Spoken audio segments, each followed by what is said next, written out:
Hey Oli, ich glaube, wir sind da. Hey, heute zusammen, willkommen zurück zum ersten Schweizer Fischer-Podcast. Fischverrückt! Ja Mann, auch von meiner Seite ein herzliches Willkommen.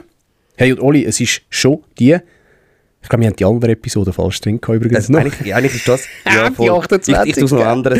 Das ist die 29. Die 29. Scheiße, siehst du, das vielleicht falsch gewesen. Nein, das ist jetzt die 29. Episode, die wir aufzeichnen. Ja, geil. Nicht mal Absicht von mir. Ist mir jetzt gerade so spontan in den Sinn gekommen. Was hast du sagen, die 30. Nein, die 28. habe ich gemeint. Aha, nein, ich glaube, es ist die 29. Ja. Ich hoffe, jetzt sind wir gleich nicht verkehrt. Wir schreiben es noch richtig an. Und weil es doch so schön ist, weißt du, was hat mich erstaunt? Wir haben letztes Mal keine einzige Rückmeldung bekommen, dass wir nicht am Bier trinken sind. Ja. Ist dir das aufgefallen? Nur der Arno hat allein getrunken. Der Arno hat allein getrunken, aber es hat niemand gehört, weil der Arno hat das Bier nämlich schon offen gehabt. Und jetzt, meine Damen und Herren, cheers. Sogar extra als Moretti, Gönn wo dir. der Oli eigentlich sehr gern hat. Und ja, ihr Jawohl. habt es richtig gehört, es gibt nur ein Bier, das aufgeht heute. Jawohl. Also, nur von einem wird Bier getrunken. So muss ich Richtig. sagen. Gönn dir, Nico. Danke vielmals. Merci, mach ich. Ja, ich würde sagen, wir schauen ein bisschen zurück, weil es ist doch sehr lang her, wo nur du und ich da Mega, sind. mega. Ich glaube, das war so am Anfang mal, gewesen, im Januar umeinander. So. Haben wir im Januar noch eine Episode? Ich habe das Gefühl, seit der Jubiläumsfolge sind wir da irgendwie das dritte jedes Mal oder das vierte sogar gewesen. Hey, das ist sehr Schon. gut möglich. Das ist, nein, schau jetzt. Die erste Folge, 14. Januar, wo wir sie aufgenommen haben. Am 19. ist sie gedroppt worden. Dort sind wir... Sind wir allein gewesen? Ja, okay. dort Aber sind es wir fühlt allein sich nicht gewesen. so, als wären wir mal... Das Gefühl, wir haben Nein. immer irgendeinen Gast gehabt. Absolut. Ist ja nichts Schlechtes. Ich bin um Hey, jeden nein. Gast froh gewesen, der gekommen ist. Mega Definitiv, spannende Folge definitiv. gewesen. Aber es ist doch etwas anderes. Ja, es ist auch mal schön. Du musst nicht alles so vorbereiten, musst nicht so... Ja, das ist einfach easy. Also vorbereiten musst du schon auch, aber... Es ist mal wie wir schön, gemerkt haben. es ist mal schön, wenn wir beide zusammen gleich vorbereitet sind, Oli. Ja, komm, wir schauen doch mal zurück, was ist so ein bisschen passiert im Rückblick und Ausblick. Let's go. Er hat schon wieder vergessen, wo die Jingles sind. Ja! Oh, stark. Ich habe es gewusst. Nein, ich habe es nicht gewusst, aber ich habe es gehofft. Ich habe gesagt, schreib so. Ist so klein. Aber eigentlich ist es ja, ich habe es ja schon mal gesagt, eigentlich ist es so logisch sortiert mit A, B, C, D. Aber Hey. ja. Und wenn wir zuerst mal ein bisschen auf Kommentare eingehen, wo wir so ein bisschen in letzter Zeit bekommen haben, sehr viele Nachrichten auch über Instagram und doch ein paar Reaktionen einmal auf die Episode. Wir nehmen einfach ein paar raus, die wir ein bisschen vorlesen. Genau. Ich fange es gerade an. Wir haben eine mega herzige Nachricht bekommen vom Finn. Er ist 13 und hört unseren Podcast richtig gerne, findet ihn richtig geil und er hört ihn immer regelmäßig. Schön bist du immer dabei, Finn. Hey, merci vielmals. Der Applaus gebührt nur dir. Ja, komm, für einen jungen Fischer darf das sein. Ja, definitiv. Nein, ist cool. Super. So Leute können wir brauchen. Wirst du eigentlich auch viel angesprochen draussen? Ja, jetzt habe ich schon lange keine Leute mehr getroffen am Wasser. Ne? Ja gut, jetzt ist eigentlich...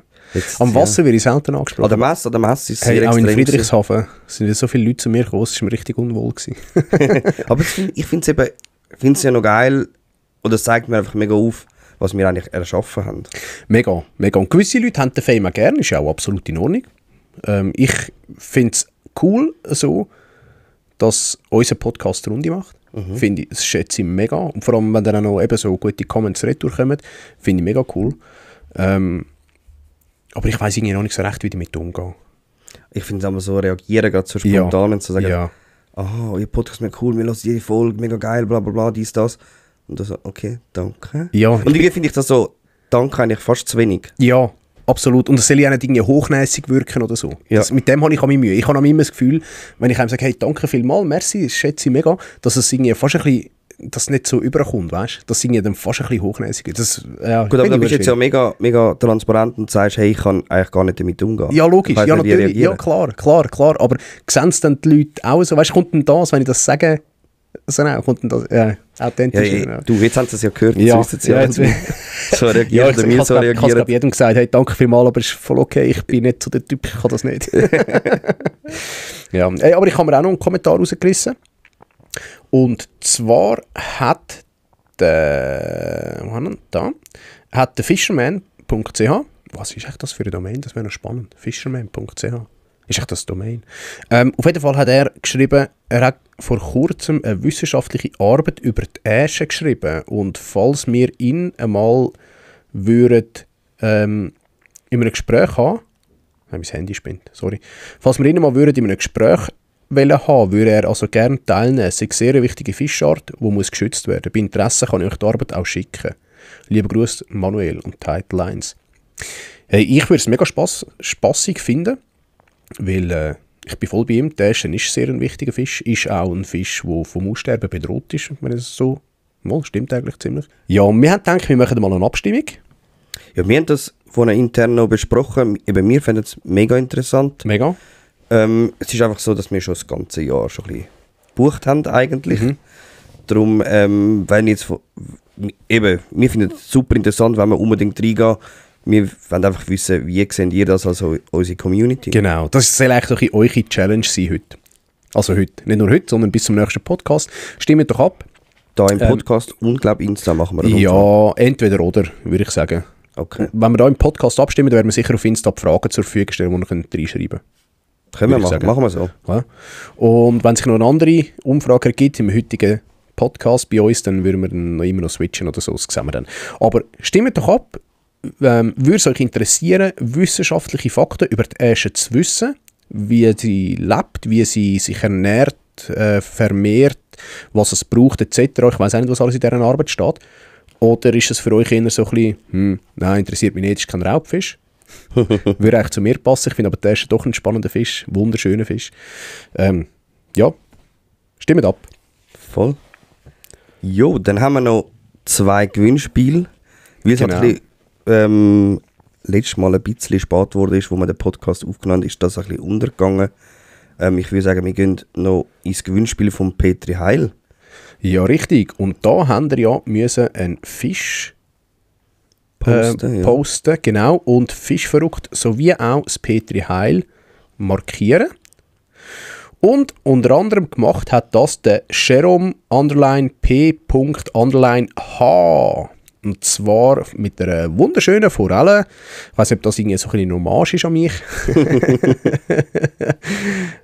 Mit dem Hashtag Lungersee natürlich noch, hat Fischverrückt und Petri Heil markiert. Ich habe mich mit dem Nils noch abgesprochen. Der Nils ist leider in der Ferien, also nein, nicht leider, er ist in der Ferien. Schön für dich, Nils. Genau, genießt jetzt seine Family-Zeit. Und ja, er ist aber auch dafür, Jerome, dass wir dir ein Online-Abo, ein E-Paper vom Petri Heil für 1 Jahr im Wert von knapp 80 Stutz zur Verfügung stellen und dir schenken. Gratulieren an dieser Stelle. Herzliche Gratulation.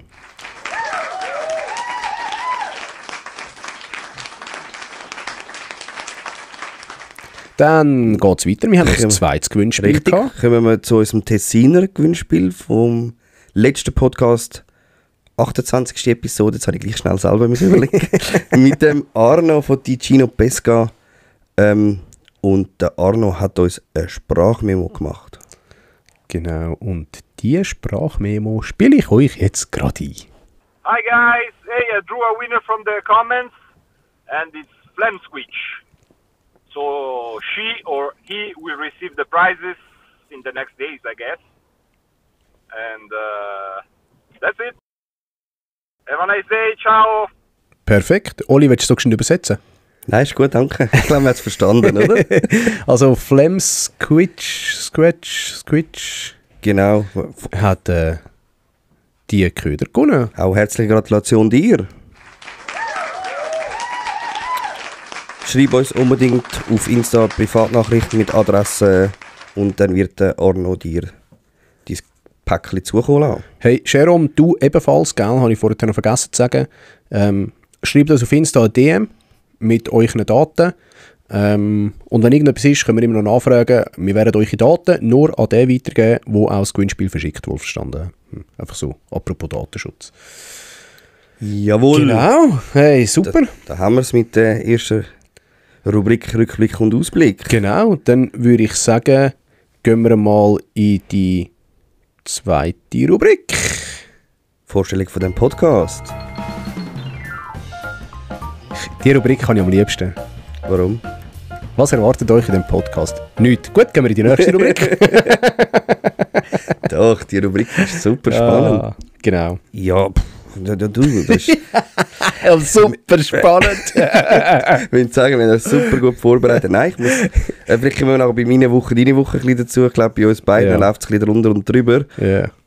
Darum haben wir heute nicht ein spezifisches Thema, aber wir haben sehr, sehr, sehr spannende News, wo ich glaube, das wird sehr viel Zeit in Anspruch nehmen. Darum fokussieren wir uns heute auf News aus der Szene. Genau, vor allem einfach so ein bisschen es soll ja wieder eine Oli-Nico-Folge sein, wohlverstanden für alle für all denen, wo das nicht passt. Sorry, aber jetzt haben wir doch schon lange keine mehr gemacht. Genau, und wer ist also alles anwesend in diesem Podcast? Ich nicht. Es ist der Oli das Mal, der Oli ist ja auch wieder gesund, seit letztem Mal. Ich bin schon letztes Mal genau. Und es sind meine Wenigkeit und dann haben wir noch das zarte Birra Moretti. Genau. Ja, wenn wir gerade... Komm, dann gehen wir doch gerade fließend über in meine Woche, deine Woche.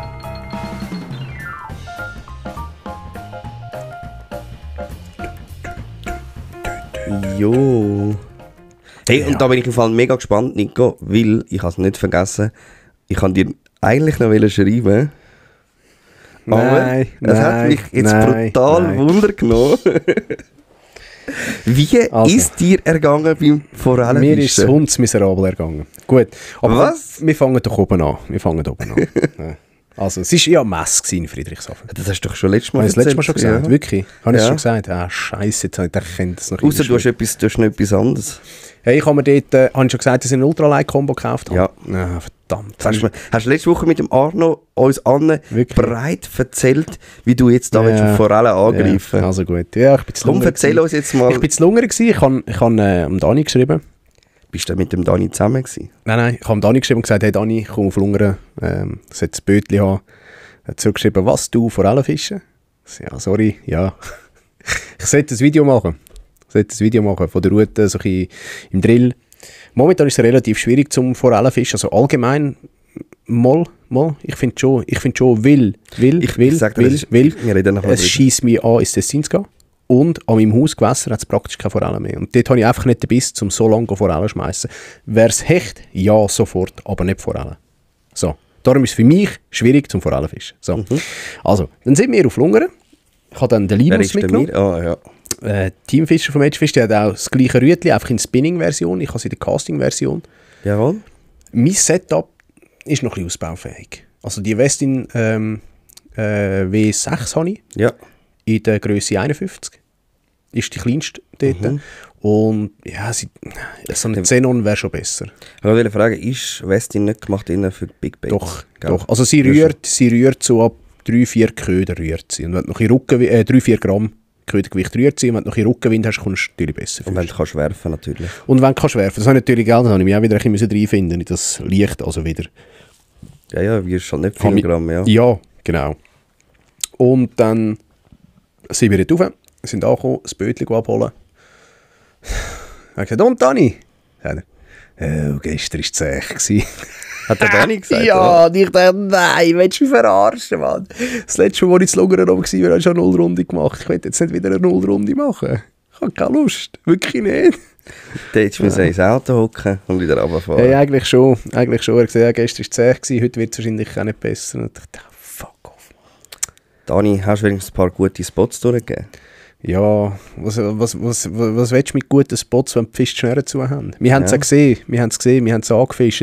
Ich weiss von einem Fisch, der gegangen ist, den ich gesehen habe, von den Uferjungs. Und wir waren einen halben Tag gewesen. Am 8 Uhr sind wir das Bötchen geholt, am 11:30 sind wir rein.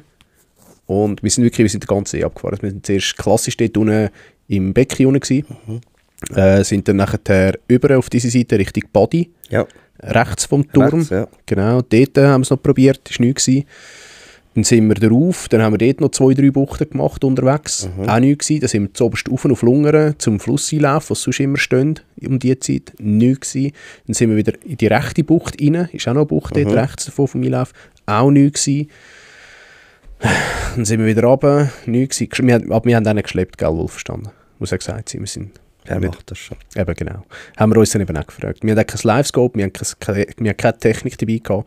Ja, das bräuchtest du eigentlich auch genau, nicht. Richtig. Der Lungersee ist ja so einfach, oder? Dort fängt jeder seine Fische. Nein, Nein, wir sind dann nachher wieder, also wir haben auch kein Mädchen oder so mitgenommen, wir haben wirklich nur mit Spinnköder gefischt. Also das wäre jetzt natürlich interessant gewesen. Ja, es hat ein paar Nasen gehabt, die Mädchen rausgesetzt haben. Wir sind nachher eine Retour gekommen, Steg. Wir haben dann auch die Unterbucht noch komplett ausgefischt, so gut es gegangen ist, dass wir jetzt näher an die Uferfischer kommen. Und wir sind dann an den Steg Retour und dann war auch gerade das Bötchen dort gewesen. Ja, haben wir ihn noch gefragt, wie es läuft, und er hat gesagt, hey, nichts gehabt. Weder mit aktiv, also weder mit Kunstködern, noch mit Maden, mit Bienenmaden, noch mit Würm. Dann müssen wir sagen, ja gut, dann ist das Betteln versaumt. Ja. Ein Kollege von mir war am Samstag vorher dort gewesen. Ich habe ihm am Donnerstag gesagt, dass ich gegangen am Samstag. Der hat gesagt, ja, ich habe eine 46 gehabt, das war geil gewesen. Ich dachte, merci vielmals, danke. Ja, aber es kann in einer Woche alles ändern. Ja, natürlich. Gell, es sind halt verschiedene Faktoren und es kommt immer so ein bisschen darauf an, wie, ja, nein, nicht abergläubisch, aber wiefern dass die Theorien über die Forellen glaubst und wiefern dass die auch zutreffen. Oder es war Vollmond gewesen, wo wir gegangen sind. Und man sagt ja eigentlich, dass die Forelle am Vollmond oder um den Vollmond herum sehr schlecht beisst.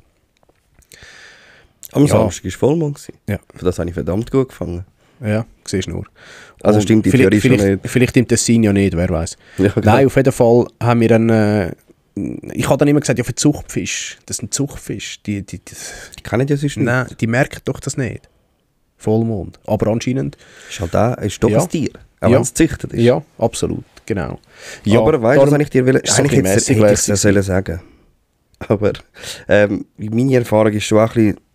Das ist meine Erfahrung, das kann jeder anders behaupten, dass der Lungere ist gut im Dezember bis Anfang Februar und dann ist es dann schneller mal vorbei. Wenn du so Mitte, Ende Februar gehst, ist es nicht mehr das Gleiche. Ich habe das Gefühl, das liegt an dem, dass dann das Wasser wieder kommt, wieder gepumpt wird.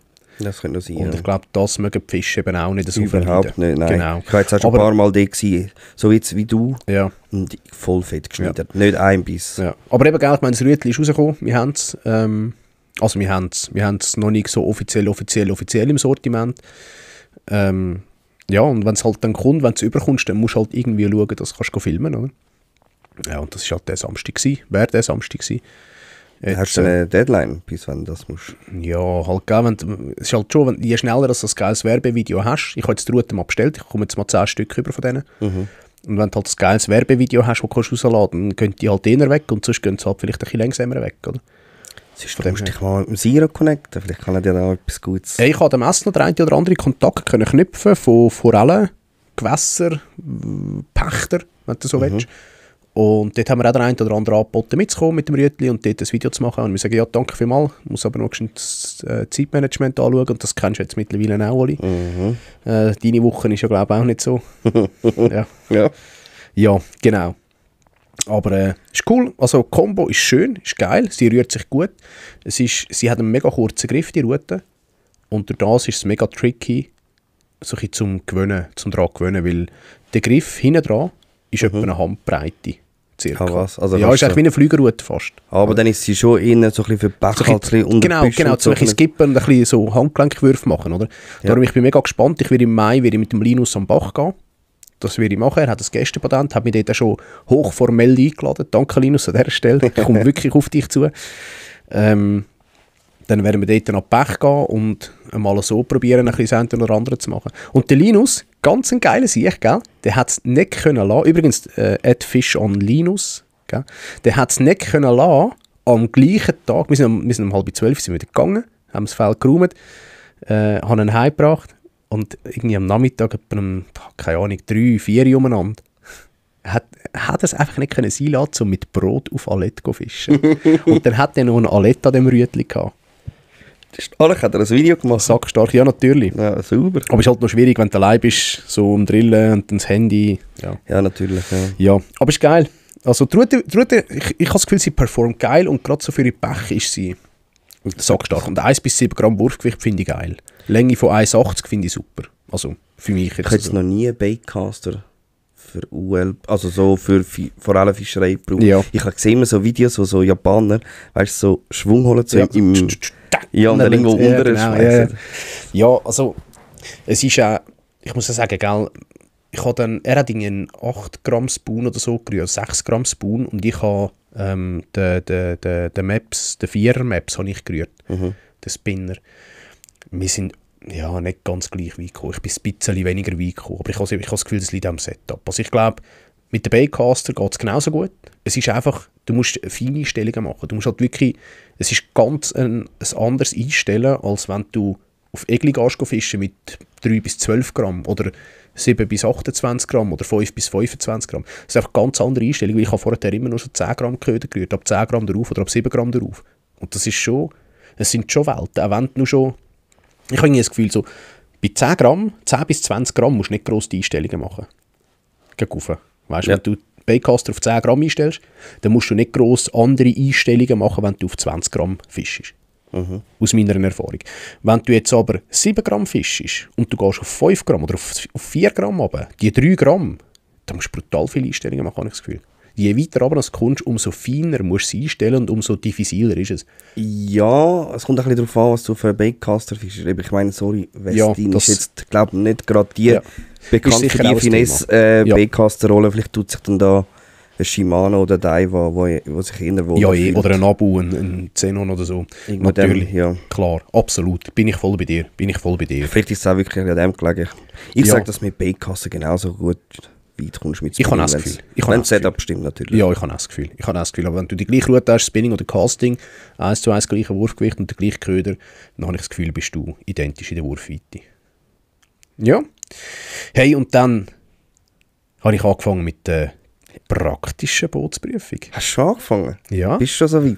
Also, einfach mit Fahrstunden. Also. Ja, ich habe ja Theorie gemacht, Ende Januar, meinte ich.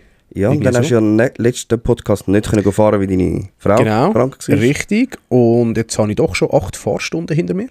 Ah, geil. Ist aber schnell gegangen. Ja, Geld Doppelstunden halt. Ah, ja, okay. Ich habe jetzt in der Woche 4 Stunden gehabt, also 2 Wochen, 8 Stunden. Und hey, ich wäre eigentlich ready für die Prüfung. Hast du das Gefühl? Nein, hat der Fahrlehrer gesagt. Okay. Hat der Fahrlehrer gesagt, wir wollten anmelden. Ich hätte einen Slot bekommen am 25. April. Ja. Ist blöd, der Slot ist von 10 bis 11. Und ich sollte am 11 Uhr aber daheim sein. Weil ich sollte dann den Kleinen übernehmen, weil die Frau weggeht. Am Freitag. Nimmst du ihn doch gerade mit? Habe ich mir auch überlegt. Aber nein, das kann ich nicht machen. Sonst heisst es ein Mann über Bord. Ready für den 1. Mai. Sonst heisst es ein Mann über Bord, Kind über Bord. Nein. Ja, du, jetzt schauen wir mal. Vielleicht gibt es noch einen weiteren Slot dann. Oder einen früheren Slot natürlich. Das wäre cool. Ich habe dann auch geschrieben am Fahrlehrer, hey, von 9 bis 10 wäre geil. Oder von 8 bis 9 würde gehen. Aber 10 bis 11 ist einfach blöd. Ja, no, du, it is what it is. Und, sind wir gespannt, wie das weitergeht. Hey, ich hoffe, ich komme dort aufs erste Mal durch. Ich hasse so Prüfungen. Bin ich gar nicht. Also ich bin bis jetzt immer aufs erste Mal durchgekommen in der praktischen, aber es erstaunt mich eigentlich. Ich bin in der theoretischen bin ich nie aufs erste Mal durchgekommen. Bei der Bootsprüfung bin ich aufs erste Mal durchgekommen. Das ist doch so scheiß Theorie-Scheissdreck. Du bist auch in der Praktik. Ja, aber es könnte sein, dass es switcht. Okay.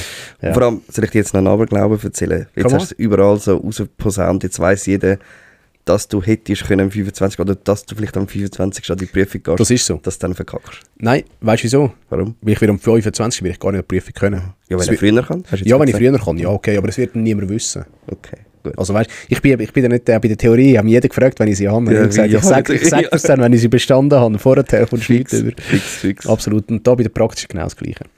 Aber es ist noch cool, ist noch spannend. Ich bin dort draufgehockt aufs Boot und dann hat er mich dort ein bisschen eingeführt. Also er hat gesagt, hey, das, sepp. Und dann sind wir losgefahren. Dann haben wir angeschaut, das erste Manöver gemacht. Er hat gesagt, hey, super, tipptopp. Dann sind wir rausgefahren, haben einen Mann über Bord gemacht, irgendwie als zweites, drittes Manöver.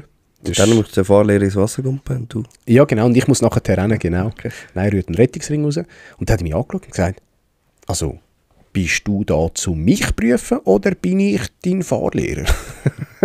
Warum? Wieso schlecht gemacht hast? Hey, ich habe, dummerweise hat das Manöver aufs erste Mal funktioniert. Nachher sind dann ein bisschen die Troubles gekommen. Ja. So ein bisschen den Wind nicht beachtet und so Sachen. Das ist schon noch tricky. Das ist ein Mann über Bord, wo du so musst rumfahren und ihn er rührt eigentlich irgendwo raus. Genau, und nachher musst du schauen, je nachdem, woher der Wind kommt, musst, wie man so schön sagt, Backbord oder Steuerbord abdrehen. Oder? Also rechts oder links abdrehen. Und dann musst du in einem gewissen Winkel hinfahren, den Motor schräg stellen, dann noch einen Drift geben, dass es schön drin. Ja. Genau. Okay, und wie viel Mal ist der Rettungsring versoffen? Hey, ich habe ihn noch nie überfahren. Ich bin ein bisschen zügig darauf zugefahren. Ja. Wir haben dann auch mal Zeit gestoppt. Ich habe 1 Minute 10 gehabt, wo wir gestoppt haben. 2 Minuten darfst du haben. Hey, easy. Ja, hey, leger. Also, ich müsste nicht so stressen. Und dann war es aber geil, ich bin so darauf zugefahren und habe gesagt, Oh, schau, jetzt schwimmt er davon. Jetzt schwimmt er davon, der hat Angst vor dir, der kommt schnell. Ja, danke. Okay, gut. Okay. Ja. Und trotz diesen Manöver bist du prüfungsreif? Hey, schau, schlussendlich, bei so einem Manöver hat er mir dann gesagt, ich habe dann auch gesagt, ja, aber jetzt haben wir immer wieder Diskussion. Du hast mir immer wieder Anweisungen gegeben, Tipps gegeben, so ist ja gut, super, mach weiter so. Aber hast du das Gefühl, ich bin prüfungsreif, wenn ich das Manöver so mache, dann sagt er, du hast 2 Minuten Zeit. Hey, ob du jetzt mal gegen den Wind kommst oder mal nicht, wichtig ist, dass du ihn holst, dass er nicht untergeht und dass er nicht unter das Boot geht, dass du nicht touchierst, etc. Und easy. wir müssen sagen, ja, okay. Ich glaube, es ist nicht so heavy wie der Autoprüfung, ich weiss es nicht. Vielleicht hat es auch nicht so viele Arschlöcher wie oder weißt du, ja, der Experte. das ist sehr gut möglich, ja. Ja, du, we will see. Genau. Ja, nein, der Rest war Family Time gewesen. Ist auch wichtig. Ja, definitiv. Muss auch sein. Definitiv. Und dann wäre eigentlich meine Woche oder meine 2 Wochen schon rum. Ja, hey, bei mir war ja vor allem Eröffnung im Tessin. Ist super gewesen. Ich bin ja mit einem Kollegen gegangen, mit dem Renato Tiefisch, ich hoffe, ich sage es richtig. Er hat auch ein Video darüber gemacht, ist bereits schon online, für die es interessiert, können gerne mal schnell rein switchen. Der ist ein bisschen schneller im Schneiden als du, hä? Ja, man sieht auch warum. Aha. Ja, es ist super gelaufen. Ich konnte mich gerade entschneidern, schon beim dritten Pool, beim dritten Pool oder so. Petri? Danke, es war recht schnell, also nicht die Riesen vor allem gewesen. Es bestätigt, was du gesagt hast, es ist schon zäh gewesen. Jetzt, das ist die einzige, wo wir jetzt aufs Boom gefangen haben. Eben, wir haben Gummifisch ausprobiert, Wobbler ausprobiert, ist alles nicht gegangen. Und dann haben wir wirklich einfach einen Wurm hergemacht und dann sind die vor allem gekommen. Ja. Haben wir aber auch ein Moment gebraucht, bis wir das herausgefunden haben. Ja, aber es ist easy gewesen, so für die erste Eröffnung. Ich habe auch nicht jetzt eben riesige Erwartungen gehabt. Ich habe gedacht, hey, es gibt einen fetten Schneidertag. Ich meine, wir sind irgendwo Versaska hinein gewesen. Schnee hat es noch gehabt, bis zu den Knöcheln rauf und arschkalt.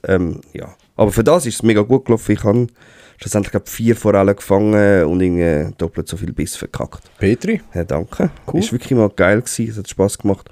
Was nicht Spass gemacht hat, ist meine scheiß Watthose.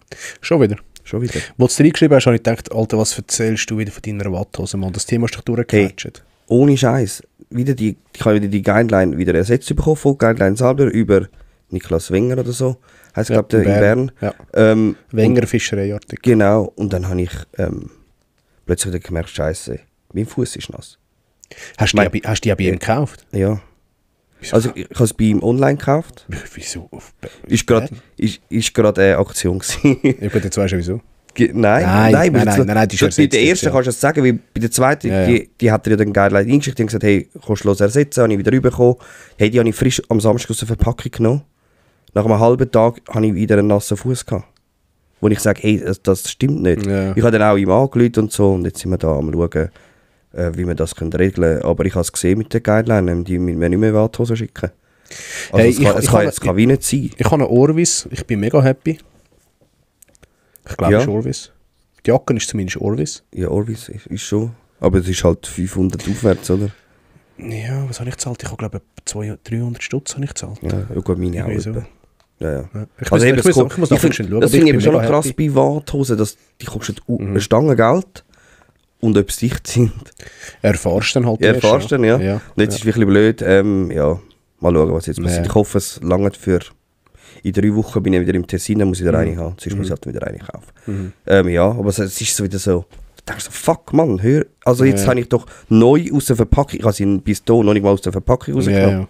Das kann Ich ja kann- nicht sein, weil die hat irgendeinen Produktfehler oder so. Dann Ist mein Bier bald leer, ja? ist das Bier bald leer. Ich weiß gar nicht mehr, was ich mit dem letzten... mein letztes YouTube-Video ist rausgekommen. Nein, Das das von habe ich gar Schweden, gell? Ja, also Ja. habe ich glaube gar nicht erzählen. Ich wollte mehr sagen, hey, mega geil, es geht voll ab. Ich bin total überrascht, dass die Zahlen... Seit dem Holland-Video gehen die Zahlen über die 1000, die ich eigentlich habe gesagt habe, die brauche ich. Der Wildfish TV, der hat gar nicht viel mehr Abonnenten als du. Nicht? Nein, ich habe mal schon Oh, geschaut. okay. Ich habe gemeint, der hat viel mehr. Ja, ich meine, die hat viel mehr. Ich glaube, du hast etwa 560 oder so, glaube ich. Ja, jetzt ist es recht aufgegangen. in Und letzter Zeit. er hat irgendwie, glaube ich, 700 irgendwas. Ah, easy. Oder Wildfish.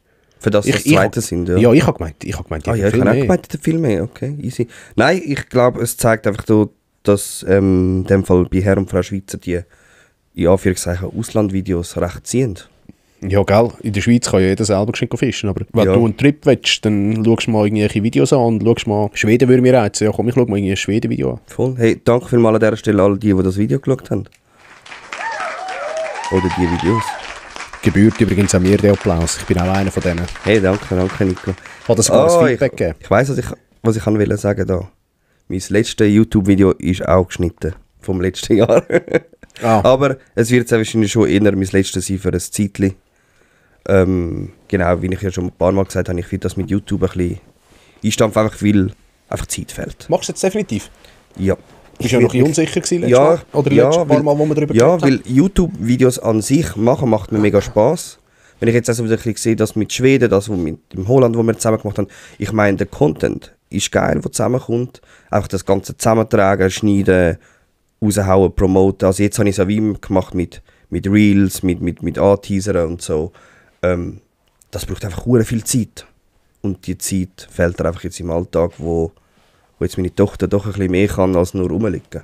Und es wird tendenziell nicht weniger, oder? Genau, Das und ist es wird nicht weniger. Darum ist es wie so, hey, ja, vielleicht mache ich noch mal ein YouTube-Video, wenn ich irgendwo mal ins Ausland, wenn ich mal auf Holland gehe oder so, kann ich mir das gut vorstellen, dass ich dort wieder ein Video mache. Es macht mir an sich ja Spass. Ja, aber nicht mehr so exzessiv wie... Nein. Oder so Eben, mit ich meine, Druck, sage ich jetzt. Ich meine, das letzte Video vom Siro, das hat schon ein paar Klicks, aber nicht genug. Und ich muss sagen, ja, ich meine, die Videos jetzt, die gehen immer noch, tagtäglich gehen die rauf. Und das würde Spass machen. Aber es ist halt mega zeitintensiv. Ja, das glaube ich, ja.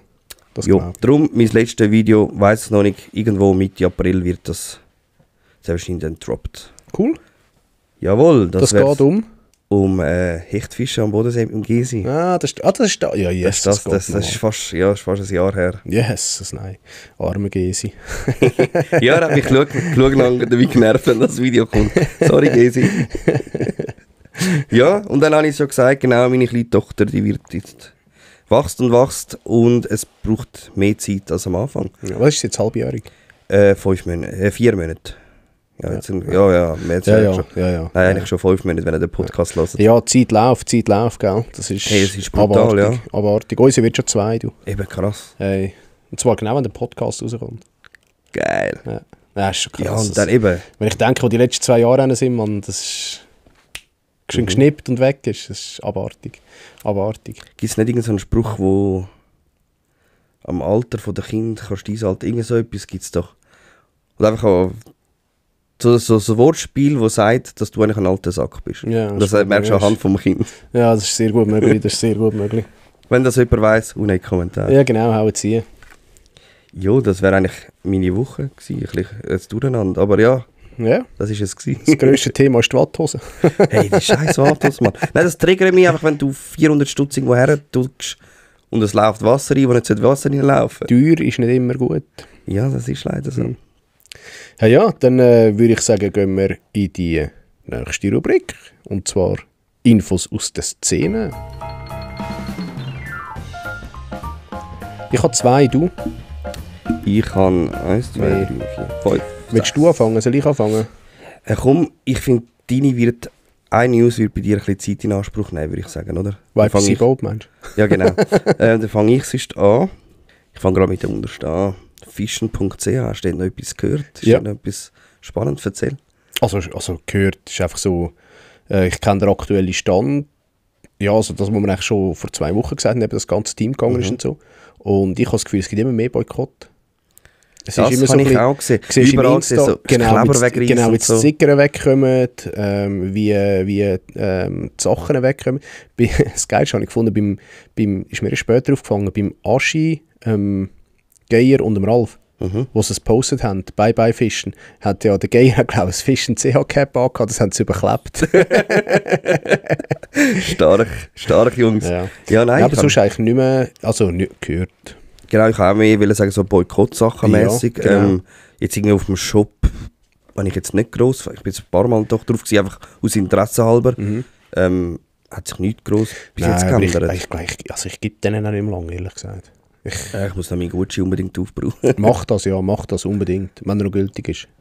Ja, den habe ich erst jetzt auf die Nacht von den Eltern bekommen. Okay. Das sollte schon noch ausgeben. Ja, ja. Nein, ich wollte dich fragen, ob du dort mehr News hast. Nein, aber ich könnte wieder mal ein bisschen nachhaken dort. Ja, jetzt habe ich lange nicht mehr gehört. Was mir aber aufgefallen ist, es gibt ja einen neuen Shop seit dem Oktober, November. Und zwar Pro Outdoor. Den gibt es auch noch nicht so lange. Jawohl. Gibt es erst seit Ende letztes Jahr. Ja, das war mein geheimer Spot. Wirklich? Ja, wo ich noch Nice fischen. Wirklich? Ja, das ist noch geil gewesen. Jetzt kann ich so sagen, jetzt hast du es eh schon rausgetrauen. Sorry. Ja, überall war zum Beispiel der Ghost ausverkauft gewesen und der Twister. Ja. Und sie haben es noch gehabt, weil die einfach niemand kannte. Und mir hat es das, glaube ich, per Zufall Insta vorgeschlagen. Ja, aber die gibt es ja noch nicht so lange. Ja, ja. Das ist ja der Gamper und... der zweite weiss ich nicht mehr. Den zweiten Namen haben wir nicht können merken. Martin Gamper. Ich weiss das nicht. Er hat, glaube ich, auch schon beim Dings mitgemacht, beim Predator Tour. Ja. Mit dem Gay-Recht, Okay. meinte ich. Okay. Ja. Ja, die haben Fischereibedarf und glaube so Outdoor-Sachen. Ja, genau. mässig Ja, nicht genau. cool. Voll. Prooutdoor.ch. Lohnt sich, um dort mal reinzuschauen. Ja, why not, genau. Ich glaube, die tun auch...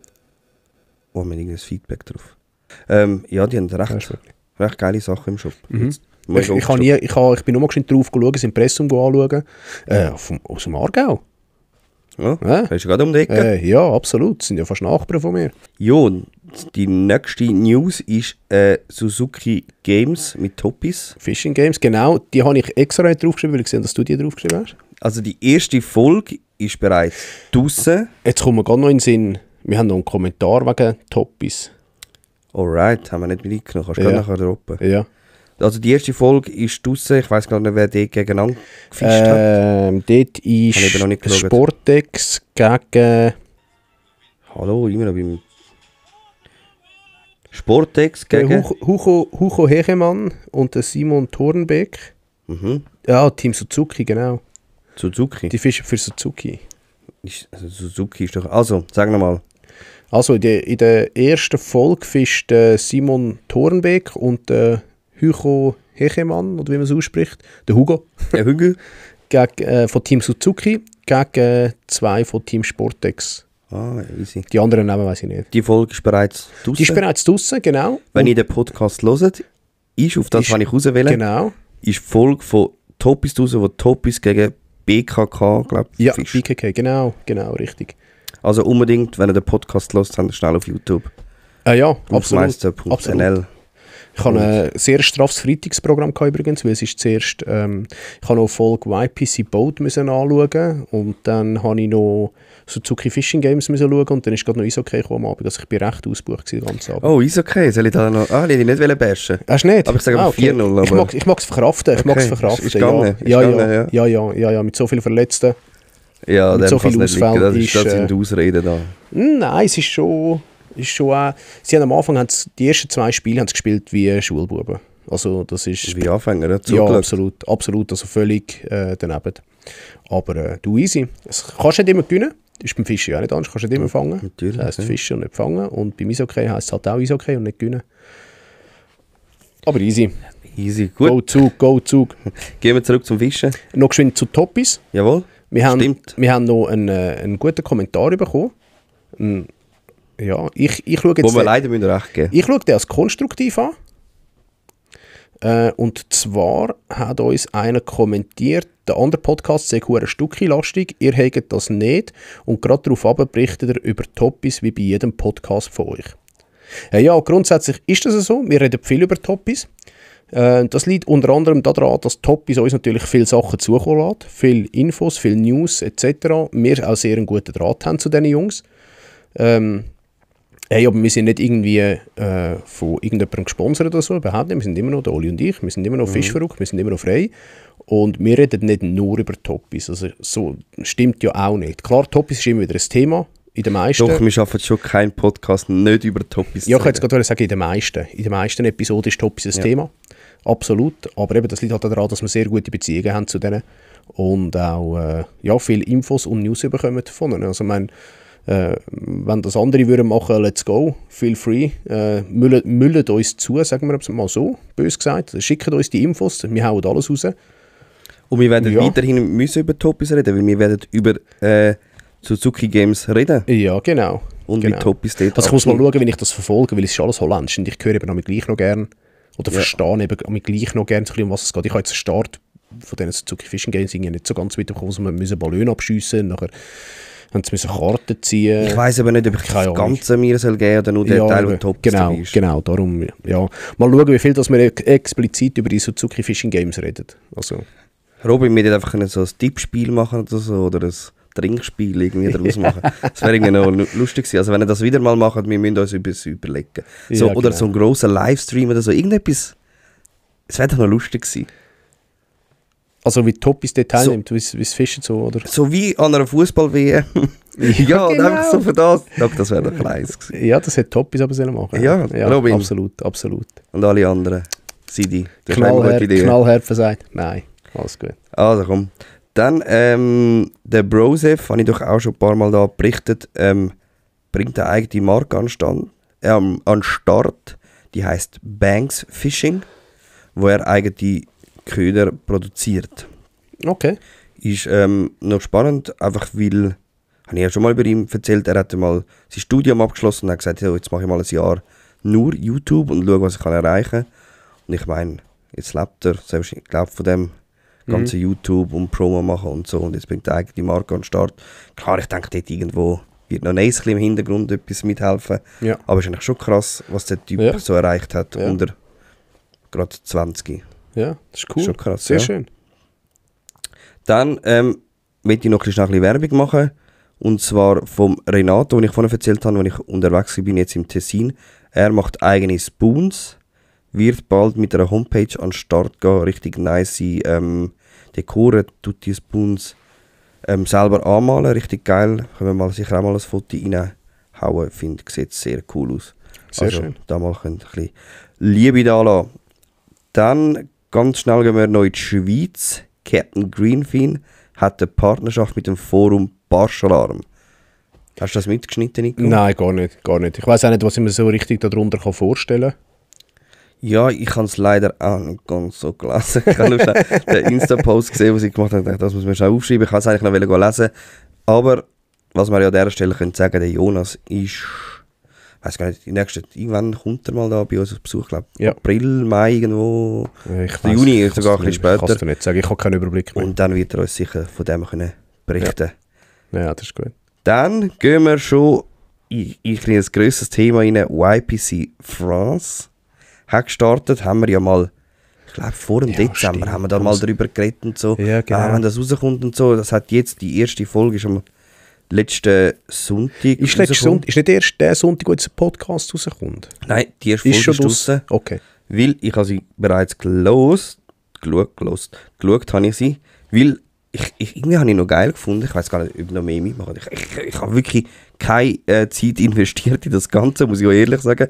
Aber der Romain, den ich schon mal erzählt habe, von der macht mit. Der ist ja mega stark, der Landry macht mit. Genau. Dann der Sylvain, den kennt man auch. Und die anderen... Der Fred macht auch noch mit, der Julien. Der Fred macht mit. Mehr weiss ich nicht, die anderen habe ich nicht gekannt. Die anderen haben ja alles, also eben Rapala, Hardy Rice, weiss nicht, also die grossen Marken sind...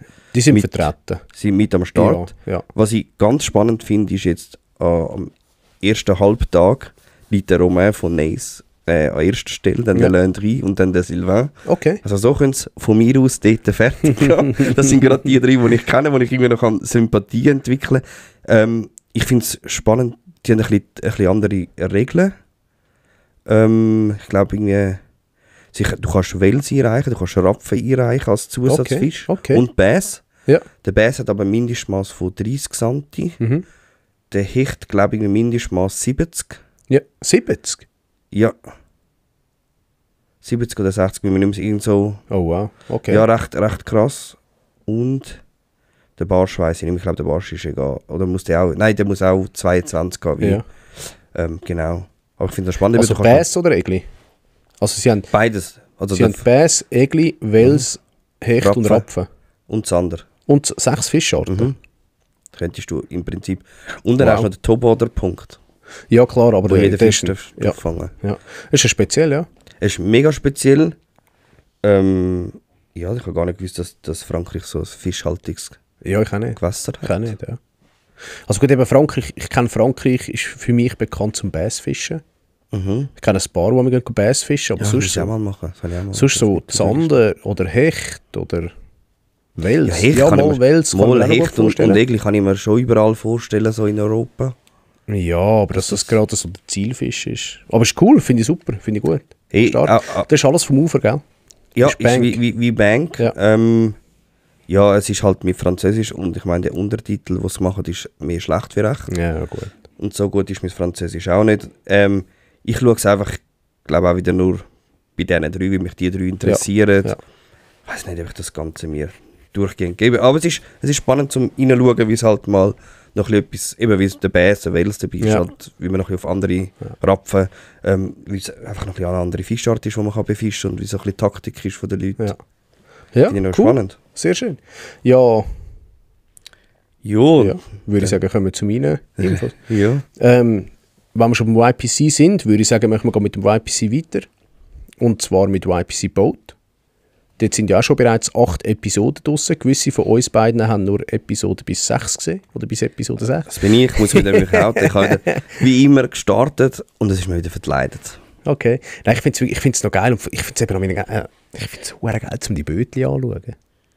Ja, aber das hast du irgendwann gesehen nach 5 Minuten. Nein, ich finde es schon Wirklich, geil. nein, Wenn das jetzt das Line-Up kommt, dass sie alles vom Boot haben, so, das findest du ja nur Ah, spannend. wirklich, nein, das Ja, interessiert mal, mich jetzt gar mal. nicht. Und Und wenn der gewisse noch D-Motor aussteigt, so wie am Adrian,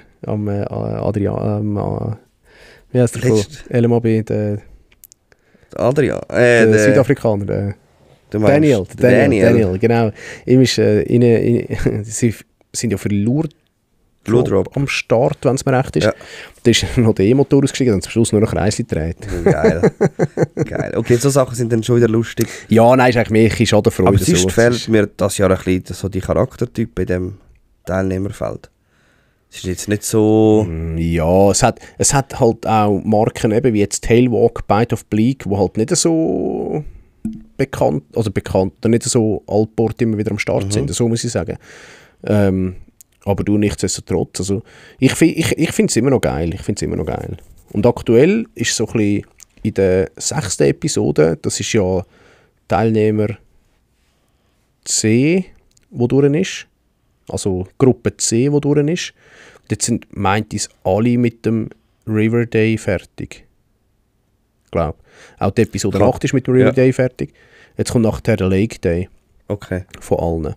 Und dort sieht es so aus in der Gruppe C, dass Bite of Bleak mit 594 Punkten am Führen ist.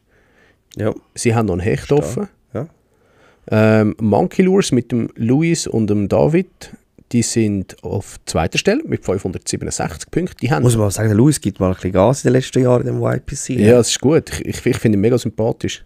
Am Anfang bin ich nicht so klar gekommen mit ihm. Ja. Aber mal eigentlich. Auch im Bank hat er geil performt. Den vergesse ich einfach nie mehr, wenn Voll. er dort der Hecht 1,14 glaube ich war Ja. vom Ufer, wo er hatte, beim Egli-Fischen und nachher gerade den Flachmann vorgenommen hat. Und er es geschottet hat. Natürlich, Ja. habe ich mir auch gerade 2 bestellt. Ich habe jetzt auch einen auf dem Hast Boot. du ihn mal persönlich kennengelernt? Nein. Nicht? Nein, von denen habe ich niemanden persönlich kennengelernt, die jetzt da sind. Also, ja. Für Fox Rage sieht es ein bisschen... Es sieht eigentlich auch nicht schlecht aus. Denen fehlt noch das Egli.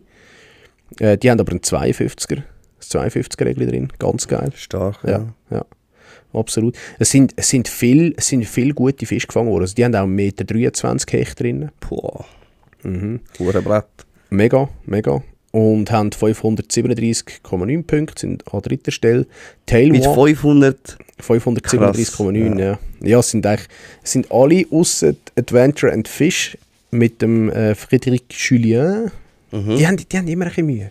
Der Fred hat immer ein Ich bisschen Mühe glaube, gedunkt. am Fred seine Zeit ist ein bisschen abgelaufen. Ja, ich habe ihn noch nie gesehen, gross performen beim YPC. Aber Nein. ich finde ihn gleich einen geilen Sieg. Ja, er ist mega geil, mega Mega. sympathisch, aber auch beim Bank.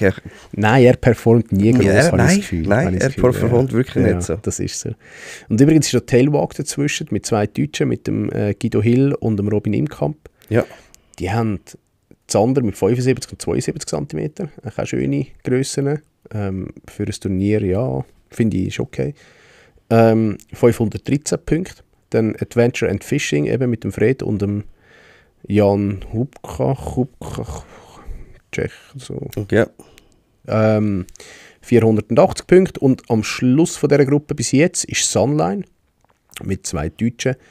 Die haben ein 42er-Regli, 35er-Regli, auch nichts Spektakuläres. Ja, die haben 3 Zander, der grösste 73 und ein Hecht mit 75 cm. Es ist echt verrückt, dass so Sachen nicht... Da denkt die Menge, hey geil, das 42er-Regli wäre schon schön zum Fangen. Ja, weißt du, und da reklamierst. Ein 73er Zander ist auch ganz ein schöner Fisch, weißt du? Ja. Ja, es ist... Ja, absolut. Kommen wir noch zu der Gruppe von Stroft. Die haben doch so abgekackt, oder? Ja, die haben recht abgekackt. Die glauben einen Schneidertag angelegt. Nein, irgendwie ein Segel oder so ans Die haben, warte, das habe ich da oben, da haben wir am 2. Februar drüber geredet. Oh, okay, die sind schon eine Zeit her. Ja. einen ganzen Tag sind die... Ah nein, warte jetzt, nein, stimmt nicht. Die haben eine schöne Nullnummer gefahren, ja. Dort war das Line-Up. Das ist ja, das Item, Line-Up. komm, egal. Das war mit dem Nils, bei der Episode mit dem Nils, wo du krank bist. Okay. Dort haben wir ein bisschen darüber geredet. Dort habe ich ihn gefragt, wie es aussieht. Oder ich habe ihm das so erzählt. Er hat gesagt, eben, Team Stroft den ganzen Tag nichts gefangen. Und ja, oder ich glaube nur ein Egli gefangen, irgendwie so. Also relativ wenig. Er hat gesagt, ja. Hey, und irgendwie ist auch schön, zu mal sehen, dass auch mal hey, es geht nicht nur uns so. Voll einschauen. Ja, nicht nur du, der an Lungern gehst und das Gefühl hast, eben, genau. Jetzt fange ich meine Forellen. Genau, richtig. Und was ich noch... gut, nein, ist okay. Mal, bei der Gruppe, vorher, bei der Gruppe C, fehlen eigentlich allen nur noch, wenn dann, ein Fisch von der regulären. Und noch ein paar Variablen, okay. Und bei der Gruppe D, die jetzt auch fertig ist Ilex am Führen, denen fehlt noch ein Hecht. Die haben zwar schon gute mit 1,17 m. Die könnten die Egli noch ein bisschen aufbessern, so wie du den Marc kennst. Die haben das 41er und das 38er und die Zander sind auch noch verbesserungswürdig. Also dort ist ein 63er Zander, ein 57er Zander drin. Die haben 505 Punkte. Also die wären eigentlich in der Gruppe D wären die zweitletzten. Die Besten aus der Gruppe. Heftig. Also die Besten aus der Gruppe D wären in der Gruppe C zweitletzten. Krass. Das ist echt krass, ja. Beim Bank war doch das einmal so, auch so gewesen, oder? Ja, ich glaube, der Beste von der einen Gruppe wäre irgendwie der Schlechteste gewesen oder so von dieser Gruppe. So krass, das ist krass, ja. Abartig. Ja, der Team Lawrence mit dem Simon Thorenbeck und dem Mitchell... Ich spreche die Namen nicht mehr aus. Team Lawrence ist Zweiter mit 470 Punkten. SA Schlitzium ist Dritte mit 461 Punkten. Die haben auch keine nennenswerten Fische drin. Dann Team Shimano ist aktuell Vierte. Die haben das 50er-Regli, das 46er-Regli. Denen fehlen noch beide Zander, haben aber auch noch 1,09 m Hecht. Also ich glaube, die haben schon noch recht Potenzial. Haben aktuell 441 Punkte. Ein paar gute Zanderklöpfe. Ja, ich glaube, wenn die noch 2 Zander gut reinbringen und noch irgendwie als Bonusfisch den Hecht rausrühren mit 68, dann sieht es, glaube ich, nicht schlecht aus. Dann das Team Bullseye. Eigentlich Schweizer Marke, aber halt mit deutscher Vertretung, mit dem Tim Tackle und dem Paul Rosarius, sorry. Denen fehlen noch die Egli. Und auch die haben nicht so nennenswerte Fische drin. Also der grösste Fisch hat 76 cm und ist ein Hecht. Das ist so ein bisschen... Ja, und 69, der grösste Zander. Die müssen auch noch halt kein Turnier, gell? Ja, die müssen auch noch ein bisschen Gas geben. Die haben 440 Punkte. Das sind eigentlich knapp hinter Team Shimano. Haben aber schon 2 Bonusfische drin, in dem Sinne, aber sie können es auch wieder rausrühren. Ja. Und am Schluss natürlich der Daniel Andriani und der Leo Wirnshofer von Lure Drop. Ja. Die haben auch nichts wirklich Nennenswertes. Die haben das 40er-Regli, das grösste, dann der 54er Zander, der grösste, und 62er Hecht mit 397,7. Ja, das könnt ihr, glaube ich, vergessen. Die Gruppe ist nicht so stark, aber... ja gut, aber es ist wieder ein anderer Tag als Gruppe D. Ja, absolut. Nein, C hast du gesagt, C ist stark gewesen, oder? Nein, D. D ist stark, ja, gut. Ja. Und die andere Gruppe, A und B, weiss ich ehrlich gesagt nicht, habe ich jetzt nicht mehr auf dem Schirm. Weil ich weiss nicht, was für die Nice wieder sehr wahrscheinlich. Nee, ich glaube einfach nicht. Oder nicht? Nein, meint ich es nicht. Ich habe es aber nicht mehr so auf dem Schirm. Ja, easy. Schlussendlich werden wir es dann sehen, was da geht. Ja, ich muss jetzt wieder sagen, auch wenn Französisch eine Fremdsprache ist, würde man vorher das geben. Wirklich? Ja, es ist einfach interessanter vom Ufer aus. Einfach, weil nicht jeder hat ein Boot oder... Ja, das ist wie ich so. jetzt, darum finde ich vielleicht das Ufer interessant. Du hast auch ein Boot, du hast ein Belly-Boot. Ein Belly-Boot, natürlich. Stimmt, muss ich das Jahr unbedingt mega mal schauen. Hey, wir müssen unbedingt mal zusammen gehen. Ja. Wieder. Aber so unbedingt, richtig. aber so richtig, ja. Ja. Das machen wir. Absolut. Wir müssen uns einfach jetzt schon Termine tragen. Ja, und vor allem das Gewässer sollten wir noch wählen. Ja. Also, letztes Mal sind wir am Obersee gewesen. Gut, das war im Januar, glaube ich, oder Februar. Ja, es war mega früh im Jahr. Ja, es war nicht so kühl. Schauen wir noch. Ja, absolut. Hey, und dann habe ich noch eine Bombeninfo. Das weiss aber, glaube ich, noch niemand. Ich bin mir eben nicht sicher. Also offiziell ist sie eigentlich noch nicht. Es ist noch nicht kommuniziert worden. Wir haben es, respektive ich habe es mal ein bisschen angeteasert. Ja. Nachdem ich gehört habe, dass der Luis zu LMAB geht, Genau. habe ich dort schon ein bisschen in Frage gestellt. Genau, wie es weitergeht. Wie geht es weiter? Ja. Wie stellen Sie sich das Ganze vor? Ja. Aber ich weiss ja nicht, ob es in Deutschland schon mehr gesprochen wird oder so. Da bin ich zu wenig im Bild, weil bei mir ist der Matchfish Deutschland-Chat fast am explodieren gewesen. Ich weiss nicht wieso. Ja. Ich weiss nicht wieso, keine Ahnung. Ist einfach so aus dem Nichts rausgekommen. Also bei Fish Explorer läuft nichts. Ich bin dort auch im Chat. Ja. Also dort ist... Ja, das ist irgendwie komisch. Ja, auf jeden Fall wird Hecht und Barsch eine Persönlichkeit verlieren. Und zwar ist es der Enrico Di Ventura. Der wird von Hecht und Barsch wird der gehen. Wohin, sagen wir jetzt noch nicht. Wissen wir aber. Ja, aber Werden wir aber sicher berichten, wenn es dann offiziell ist. Ja, genau. Ich muss sagen, ich habe mir gedacht, eben dort, ich weiß nicht mehr, wenn wir den Podcast aufgenommen haben, wo der Luis wirklich ja fix verpflichtet war bei... Ist das nicht? Nein, nicht wo er verpflichtet Nein. worden ist, sondern wo es geheißen hat, er mischt sich ins Produktmanagement. Genau, hier. er macht das ganze Ja. China-Zeugs. Genau. Ich dachte, dann ist das nicht am Enrico sein Job. Ja. Und Enrico hat, glaube ich, letzte Woche mal wieder so ein bisschen die Umfrage gemacht, hey, soll er seinen YouTube-Kanal wieder ein bisschen aktiver gestalten? Wo ich gedacht habe, hast du nichts zu tun mit LMAB Inside, mit sonst noch Und er hätte ja einen Podcast machen. Podcast zum Beispiel, Genau. genau, hat er auch nie rausgebracht. Genau. Ja, es ist nicht jetzt unerwartet, finde ich. Es ist Hey, so es ein bisschen- geht, es geht. Mal, ich finde es schon noch überraschend, weil ich habe das Gefühl, ja, ob die zwei gut aneinander vorbeikommen, der Luis und der Enrico, bin ich mir nicht immer so sicher, aber schlussendlich es ist doch Business und da lernst du doch zu arrangieren. Also, irgendwie. ich glaube, so Mols Heu haben es, glaube ich, schon auf der gleichen Bühne. Ich weiß nur nicht, ob das geschäftlich Ja, auch gilt. Ja, genau. Ich habe schon den Wechsel dort mal nicht verstanden, wo der Enrico weggegangen ist von Westin. Ich auch nicht. Dort habe ich auch gedacht, hey, Scheiße, was läuft überhaupt? Klar, Er vielleicht ist- hat es ein bisschen geködert, wo gesagt hey, du kannst Produkt entwickeln, ködern. Ich glaube, das hat Enrico ja wollen machen. Ja, wahrscheinlich aber schon. nicht gross. Wahrscheinlich jetzt, doch, er hat schon ein paar Sachen gemacht. Aber er ist halt Mal, gleich er ist ein immer dran gewesen. Er ist immer Ja, dran aber gewesen. ist- Auch wenn du ihn so im Vibe gesehen hast, wie er auch erzählt hat über Köder und so. Ich finde, er hat einfach super können erklären, warum dass sie es gemacht haben, wie sie es gemacht haben und für was auch, oder? Ja, aber du musst auch das andere sehen. Er hat mega viel müssen, so Messenveranstaltungen, dies, das. Ja, natürlich. Ja. Ich glaube, das hat er eigentlich nicht wollen machen. Ja. Also das, was er eigentlich bei Westin gemacht hat, hat er jetzt bei LMAB in den letzten paar Jahren nur noch gemacht. ja, das ist so. Ich glaube, das hat ist ihm schon mal ein bisschen... Wäre jetzt spannend, um ihn da zu haben, zu Hey, wissen, was er denkt. mega. Wo ich das gehört habe von dir, hey, ich hätte mal am liebsten geschrieben und gefragt, ob das so ist. Leider haben meine Quellen nichts ausspucken. Ja. Ich weiss nicht, wie es echt, was der Johannes macht. Das nimmt mich auch das habe ich Wunder. mich dann im Nachhinein noch gefragt, wenn Enrico geht, was passiert mit dem Johannes? Zieht er echt mit? Das können wir ihm fragen. Das können wir ihm Das können wir fragen. ihn mal fragen. Ich habe das Gefühl, er geht mit.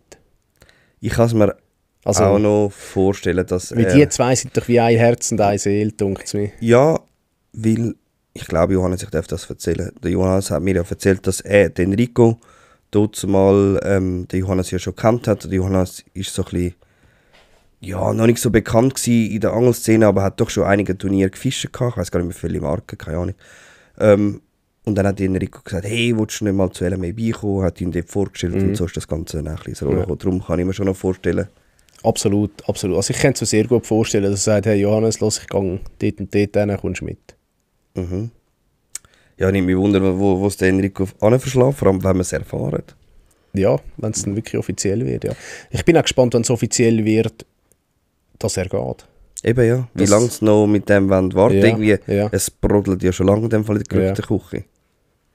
Absolut, ja. Ja, aber sonst auf den deutschen Kanal komme ich es nicht so mit über. Er hat sich jetzt lang zurück, auf seinem Profil hat sich einfach lang zurückgezogen gegen Grip gehabt. So. Kann ja sein. Darum haben wir Das nicht ist so viel sehr, von ist ihm. sehr gut möglich, ja. Du, gell, vielleicht ist es allgemein einfach too much so, wo er sagt, hey, ich habe keinen Bock mehr auf so etwas und Und Ja. vielleicht ist es einfach wieder zu vorgegriffen, weil vielleicht ist er unzufrieden bei LMNI, Ja. aber es findet noch Gespräche statt. Ja, genau. Wer weiß.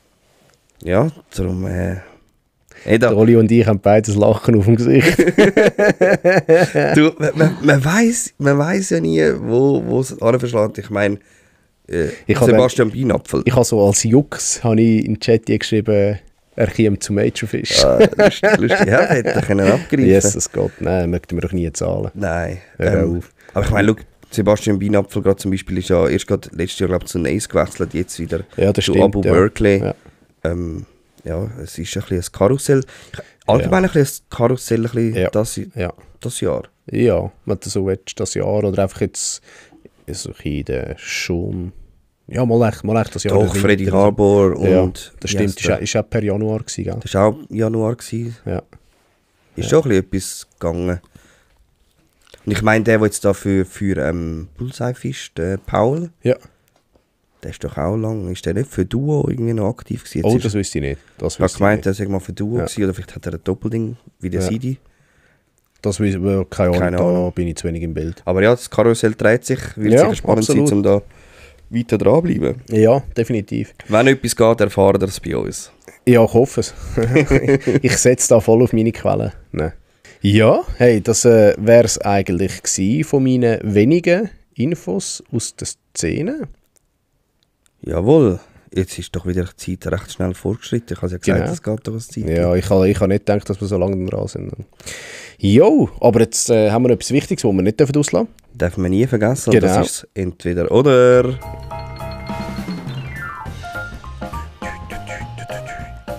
Hey, ich habe noch nicht mal nachgeschaut, ob ich dir muss Fragen stellen oder nicht, wer es in der letzten Oli-Nico-Episode gemacht hat. Aber Ich glaube, du hast immer so ein OneNote geschrieben. ja, aber je nachdem, wie zuverlässig Okay. das ist. Mit, Also, aber spielt wir keine gehen jetzt Rolle. nach dem, was da steht. Ja, passt schon. Passt schon. Du hast dich ja vorbereitet. Ich bin vorbereitet. Ich bin nicht mit ChatGPT vorbereitet, sondern ich habe mir da einen Arbeitskollegen zur Hilfe genommen.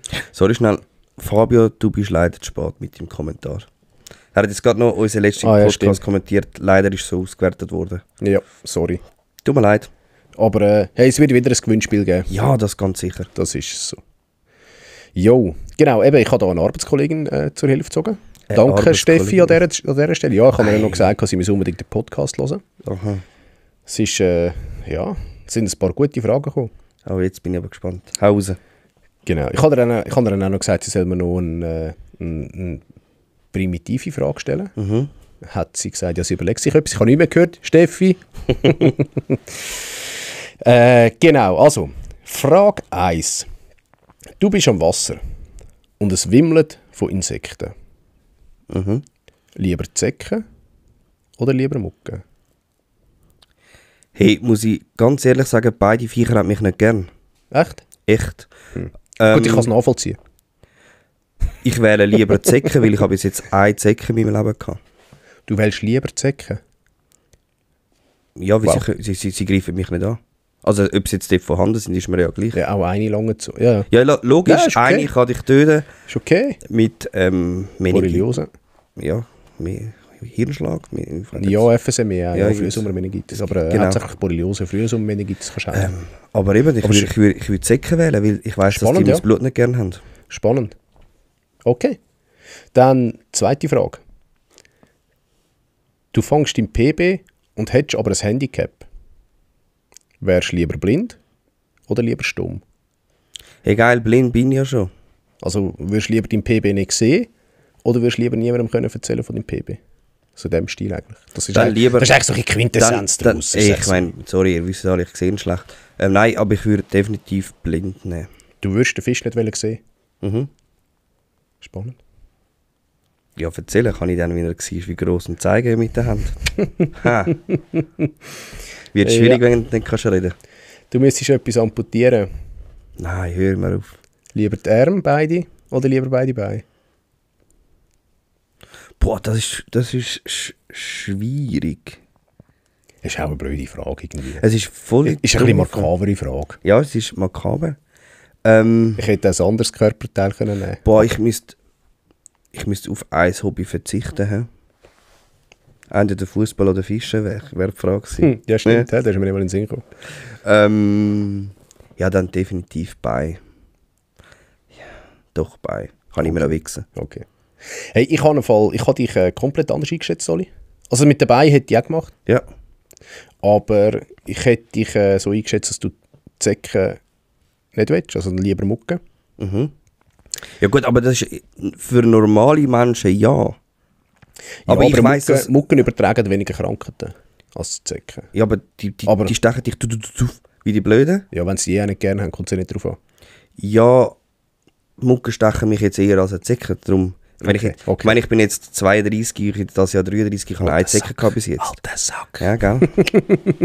Sagt er richtig. Und lieber blind oder stumm, ich hätte jetzt gedacht, dass du lieber stumm wärst, statt blind. Das Blinde kenne ich schon, ich sehe ja schon auf dem rechten Auge fast nichts. Dass du wenigstens dein PB könntest posten. Ja, das kann ich ja gleich. Ob ich jetzt blind bin, ja sicher. Blinde haben auch das Telefon, was hast du das Gefühl? Ja, aber kennst du einen Blinden, der auf Instagram postet? Ja. Selber? Ja, soll er mal einen Link schicken? Selber? Ja, schicken. Ja. Der postet selber? Ja. Stark. Ich kenne keinen. Okay. Sicher gibt es noch. Ja, siehst du. Die können einfach das Handy einfach anders aufbauen für dich. Mein Horizont ist wieder erweitert worden, Oli. Super. Danke vielmals. Gerne, immer gerne. Ja, und damit wäre es eigentlich schon gewesen? Sind wir am Ende. Wir sagen immer, wir machen keinen Ausblick. Du hast es eh schon gespoilert. Kannst du doch sagen, wer in der 30. Episode unser Gast wird sein? Episode, genau. Wir haben die Eva Bayer bei uns. Sie ist Gewässerschutzökologin oder so. Sorry, Eva, aber das kannst du dann alles selber erzählen. Richtig klarstellen. Der Nico wird sich auch sehr gut auf den Podcast vorbereiten. Ja, definitiv. Es wird sicher ein paar coole Fragen geben dort. Sie ist auch sehr in der Politik engagiert und für all die jetzt schon mehr über sie wissen, Variante 1, folgt ihr auf LinkedIn, Fischwanderung, oder geht auf die Homepage schauen, fischwanderung.ch oder fischwanderunggmbh.ch, ich glaube fischwanderung.ch. Und sie setzt sich natürlich voll ein für unsere Flüsse und Seen und unter anderem natürlich auch für Tiere. Also es wird vielleicht auch die ein oder andere Kontroverse geben über C&R, was ich auch ganz cool würde finden. Sehr spannend, ja. Genau, von dem her würde ich sagen, ist es das gewesen. Ich freue mich richtig auf die Episode, weißt du warum? Ich muss mich nicht so vorbereiten wie du und du musst die Folge dann schneiden. Ja gut, du musst dich schon auch vorbereiten. Ja, aber nicht so wie im Zusammen. Ja, hast du mich einfach so Standard vorbereiten. So wie ich meinst. Also ist für mich der Standard. So, ich mache dann eigentlich einen Nico und du musst einfach schauen, dass wir die Frage haben. Ja, ich auch. Ich mache, ja. Ja, wer hat sich dann die letzten paar Gäste vorbereitet? Eben. Ja, für die News habe ich mich vorbereitet. Du musst es gar nicht so tun, gell? Stimmt, ja. Also, das stimmt, hätte ich profitieren können. Ja, absolut. Schau lieber, dass du gesund bleibst, Oli. Jawohl. Also, so ihr da draussen bleibt auch gesund. Genau. Und wir hören uns. Wir sind draussen für heute. Ciao zusammen. Yeah. Erste Podcast in der Schweiz übers Fischen ist draussen. Eben schon Glas ins Bier rufen. Fisch verrückt, treffen sie den Buff oder werfen im Wasser. Die nächste Folge vom Forellenkönig und ein Bär sind im Kasten. Tight Lines, Baby!